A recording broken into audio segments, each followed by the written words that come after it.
कौन जीत गया आधा बिहार? मत पूछिए ये सवाल। क्यों? क्योंकि 24 घंटे पहले ही राहुल गांधी ने चुनाव आयोग पर आरोप लगाया कि वो वोट चोरी करके भारतीय जनता पार्टी को चुनाव जितवा रहा है और सरकार चोरी हो रही है। और देखिए ना, राहुल गांधी के आरोपों को, उनके हाइड्रोजन बम को फुस बताने वाले 24 घंटे भी अपनी सच्चाई को, अपनी कथित चोरी को छुपा नहीं पाए। बीजेपी और केजरीवाल का गठबंधन और इनके गठबंधन की धोती कैसे खुली है, इस पर तगड़ी वाली चर्चा हमने पिछली वीडियो में किया था।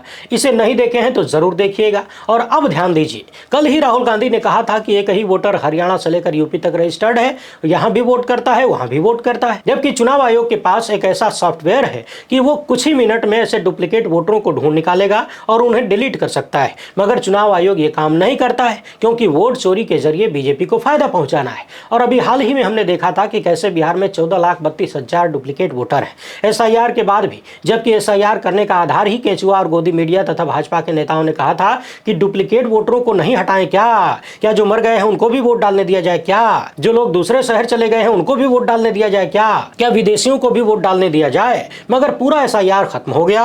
68 लाख से ज्यादा बिहारियों का वोट काटने के बाद भी ज्ञानेश कुमार का केंचुआ बिहार से डुप्लीकेट वोटरों को हटा नहीं पाया। भर भर के भाजपा के बड़े बड़े नेताओं, आरएसएस के लोगों और बीजेपी कार्यकर्ताओं के दिल्ली और बिहार में वोट डालने के आरोप सामने आ रहे हैं। और तो और भाजपा के पूर्व राज्यसभा सांसद तथा आरएसएस के विचारक कहे जाने वाले दिल्ली यूनिवर्सिटी के प्रोफेसर राकेश सिन्हा भी ऐसे ही खेल में शामिल पाए गए हैं कथित रूप से। और जिस तरह से अपनी सफाई दे रहे हैं, वो सफाई इन्हें और ज्यादा फंसाते ही जा रही है। आपने सुना होगा कि अगर दलदल में धंस जाएं तो ज्यादा हाथ पांव नहीं मारना चाहिए और धंस जाएंगे। वही काम सिन्हा साहब के साथ हो गया है। क्या हुआ है उसको जानने से पहले आप सभी से एक छोटी सी अपील है। पहली बार है तो चैनल को सब्सक्राइब करके घंटी बजा दीजिए टन से। इसके अलावा आपको पता है कि हम किसी धन्ना सेठ या राजनीतिक दल के दम पर नहीं चलते, तभी खुलकर आपके मुद्दों पर बात हो पाती। हमारा काम पसंद आता हो तो इस QR कोड या अपने मोबाइल नंबर का प्रयोग करते हुए जो भी हो सके आर्थिक सहयोग भेजने का प्रयास जरूर करें। बहुत बहुत धन्यवाद। फरवरी महीने में इन्होंने दिल्ली में वोट डाला था और अब नवंबर में बिहार में जाकर वोट डाल के फोटो खिंचवा रहे हैं। फोटो खिंचवाकर सोशल मीडिया पर डाल रहे हैं और पकड़े गए।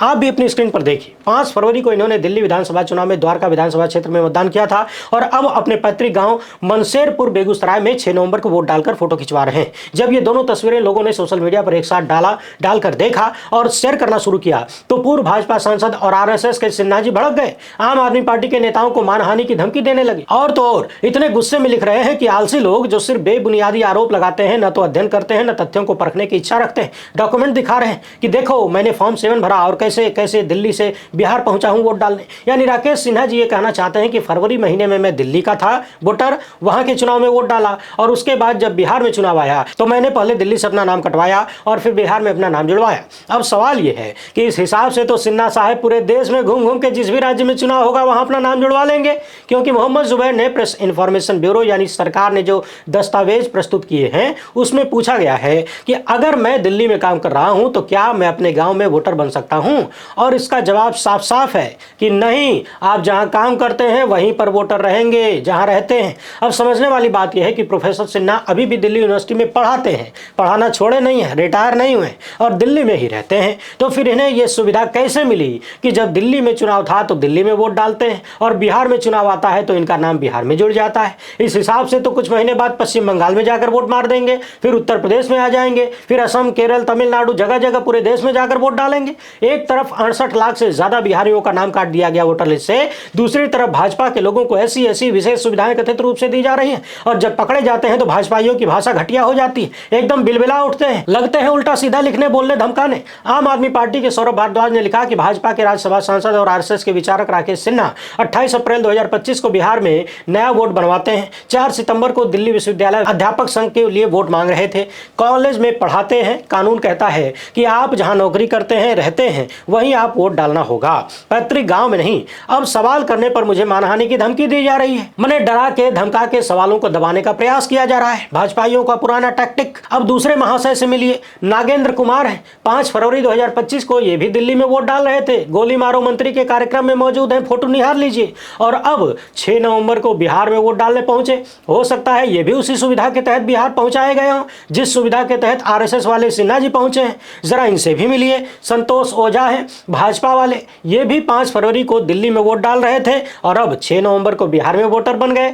इन महान आत्माओं को कायदे से निहार लीजिए, प्रणाम करिए, थैंक यू फलाने जी बोलिए। ये सब बीजेपी के हैं, ये अमृतकाल के भगवान हैं। असली नॉन बायोलॉजिकल यही सब है। जिस राज्य में भी चुनाव होता है वहां प्रकट हो जाते हैं। सिन्हा जी कह रहे हैं कि मैं जमीन से जुड़ा हुआ आदमी हूं जी, जमीन को छोड़ नहीं सकता। मैंने इतना जमीन से जुड़े हुए हैं कि जैसे ही जमीन पर चुनाव होना शुरू हुआ सिन्हा जी गांव में आ गए टप्पा मार के। और फिर जब दिल्ली में वोट पड़ रहा था तब कहां से आए थे? आसमान से जुड़े थे क्या सिन्हा साहब? और देखिए कहानी इतनी नहीं है।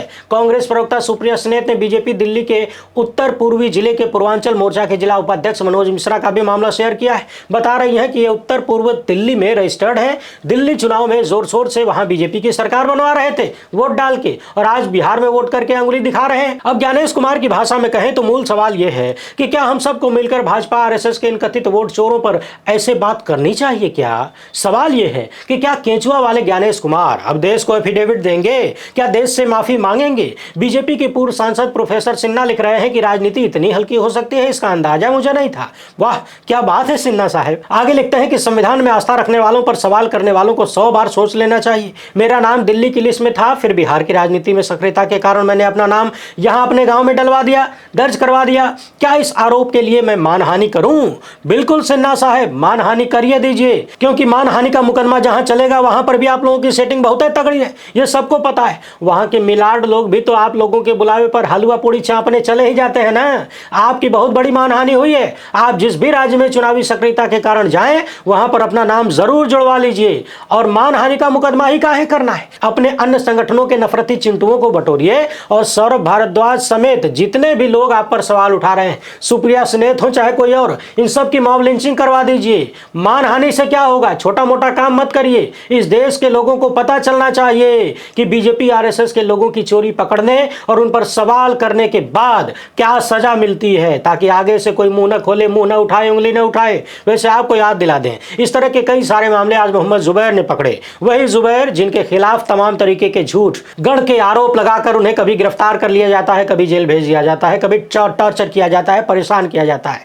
चिंटुओं का गैंग पाकिस्तान ही बुलाता है। हालांकि अब सबको पता चल चुका है कि जो भी अपने हक की बात करेगा, संविधान की बात करेगा, चिंटुओं की नजर में वो आतंकवादी बना दिया जाएगा। कांग्रेस प्रवक्ता सुप्रिया स्नेत ने चंदन राज नाम के एक बीजेपी दिल्ली के कार्यकर्ता का भी मामला सामने रखा है। इस व्यक्ति ने भी फरवरी 2025 में दिल्ली में वोट किया था और नवंबर 2025 में बिहार में वोट किया था। सोशल मीडिया बड़े काम की चीज, बड़ी बड़ी चोरी कथित रूप से पकड़ ले रही है और कथित रूप से जो चोरी कर रहे हैं वो खुद ही अपनी फोटो सामने रख रहे हैं। बेचारों को क्या मालूम कि सोशल मीडिया पकड़वा भी देता है। अभी कल ही प्रेस कॉन्फ्रेंस में राहुल गांधी कह रहे थे कि एक ही आदमी हरियाणा से लेकर यूपी दोनों जगह वोट करता है। और देखिए आज ही मामला खुल गया, पकड़ा गया। राहुल गांधी ने हरियाणा यूपी की कहानी बताया था और यहाँ दिल्ली के बाद बिहार की कहानी मैच हो गई। मामला खुल गया, पकड़ा गया। उधर बिहार में तमाम पत्रकारों ने ग्राउंड रिपोर्ट करके बताया कि ढेर सारी महिलाएं, पुरुष, बुजुर्ग वोट डालने गए। जब बूथ पर पहुंचे तो पता चला कि नमूना कट गया है। वरिष्ठ पत्रकार राजीव रंजन ने ऐसी तमाम रिपोर्ट्स न्यूज 24 के लिए सामने रखा है देश के सामने, जिनसे पता चलता है कि बहुत सारे लोगों का नाम काट दिया गया।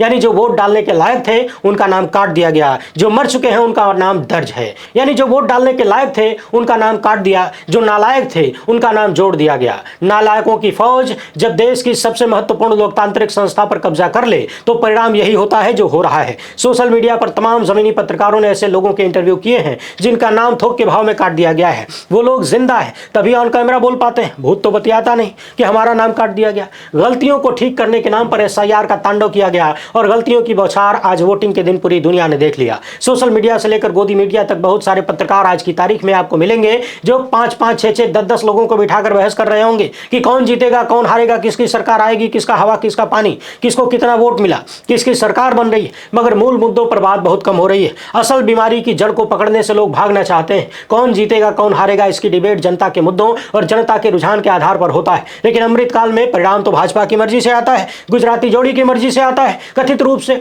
और जहां तक गुजराती जोड़ी का पिछले 10-12 सालों का इतिहास रहा है, इस बात की पूरी आशंका है कि बिहार में भी खेला बड़े लेवल पर हो सकता है। मैंने कई बार कहा है, एक बार फिर से दोहरा रहा हूं कि अब जनता के मुद्दे, जनता की समस्याएं, जनता का रुख, एंटी इनकम्बेंसी, ये सब कुछ मैटर नहीं करता। मैटर करती है सिर्फ दो चीजें, किसी चुनाव परिणाम से गुजराती जोड़ी की कुर्सी पर क्या फर्क पड़ने वाला है और सेठ के धंधे पर। और हाल फिलहाल में हमने देखा है कि जिन राज्यों में जीत हार से न तो गुजराती जोड़ी की कुर्सी पर बहुत फर्क पड़ने वाला था, न ही सेठ के धंधे पर, उन राज्यों में भी कथित रूप से भयंकर रूप से हेराफेरी करके चुनाव जीत लिया गया। इस हिसाब से तो बिहार में बहुत कुछ दांव पर है। नीतीश कुमार की बैसाखी के सहारे दिल्ली की सरकार चल रही है। ऐसे में एकदम साफ है कि दिल्ली में अपनी सत्ता जरूरी है, और यदि न होती तो शायद आनन फानन में SIR कराने की जरूरत भी न पड़ती, तमाम झूठ झपाट बोलने की भी जरूरत न पड़ती। खबरों के अनुसार बिहार में शाम 6 बजे तक 64% से ज्यादा वोटिंग हुई थी। सबसे ज्यादा वोटिंग बेगूसराय में, सबसे कम शेखपुरा में, राजधानी पटना में 55% के आसपास वोटिंग हुई, यानी राज्य की राजधानी में आधे से थोड़ा ज्यादा वोटिंग हुई। भारत के चुनाव आयोग का हाल ज्ञानेश कुमार जैसों ने ऐसा कर दिया है कि अब न तो जनता के मुद्दों पर ध्यान जाता है, न वोटिंग परसेंट पर ध्यान जाता है। ध्यान जाता है तो सिर्फ इस बात पर कि किस लेवल पर हेराफेरी के आरोप लग रहे हैं, कहां कहां घपलेबाजियां हो रही हैं, किस किस तरीके से हो रही हैं और कितना झूठ बोला जा रहा है। हम और आप बैठ के चाहे जितनी चर्चा कर लें कि फलाना जीत रहे हैं, ढिमकाना हार रहे हैं, मगर होगा वही जो केंचुआ यानी गुजराती जोड़ी ने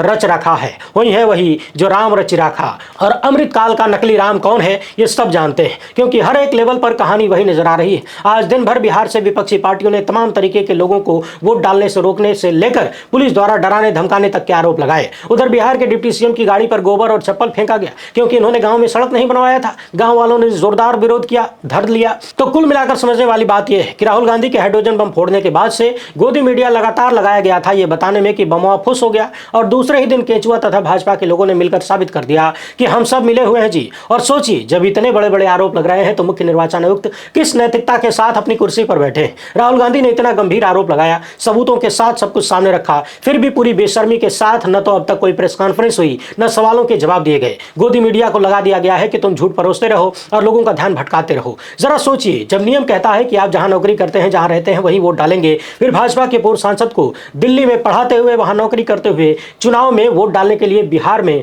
अपना नाम जुड़वाने का मौका कैसे मिल जाता है? ये कैसी अंधेरगर्दी है? क्या ज्ञानेश कुमार अपना हलफनामा देंगे? क्या देश से माफी मांगेंगे या फिर इस्तीफा देंगे? और मैं तो कहता हूं, छोड़िए हलफनामा और छोड़िए माफीनामा, इस्तीफा दे दीजिए ज्ञानेश कुमार। अभी कम बेइज्जती हुई है, आगे बहुत ज्यादा बेइज्जत होने वाले हैं आप, क्योंकि आपकी हरकतें ही कुछ ऐसी हैं, किस्मत में बहुत बेइज्जती लिखी है। जरा सोचिए, कितनी बेशर्मी से ज्ञानेश कुमार ने आकर जनता के सामने कहा था कि अब बिहार की वोटिंग लिस्ट एकदम शुद्ध हो चुकी है, और उस वोटर लिस्ट में इतनी सारी गड़बड़ियां सामने आ रही हैं, फिर भी बेहयाई चरम पर चल रही है। इसलिए चुनाव परिणाम के झांसे में, वोटिंग पैटर्न के झांसे में बहुत ज्यादा पड़ने की जरूरत नहीं है। मूल बीमारी को देखने, समझने, परखने का प्रयास करिए, उस पर चर्चा करिए, उस पर डिबेट करिए, तब जाकर कोई सुधार की उम्मीद नजर आएगी, अन्यथा लोकतंत्र बर्बाद हो जाएगा जी।